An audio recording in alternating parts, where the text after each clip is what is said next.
guys, magandang hapon po sa inyong lahat. Naway nasa mabuti tayong mga kalagayan. May nakita kasi akong mga puno ng saging na may mga bunga. Kaya samahan nyo ako, tara, let's go. Ayun, ito yun. Meron pa pong isa. Wow, sana all may puso. Ito yung, pero itong isa guys, wala nang puso. Nasaan kayang puso nito? Baka nalaglag. Yung isa din po, ayun, may puso rin. Ayun po, oh, ganda.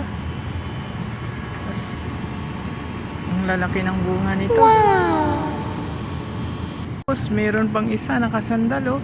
Ayun, oh, wow. Ayun, nakatago lang siya. Ayun. Salamat sa Diyos. Daming bunga.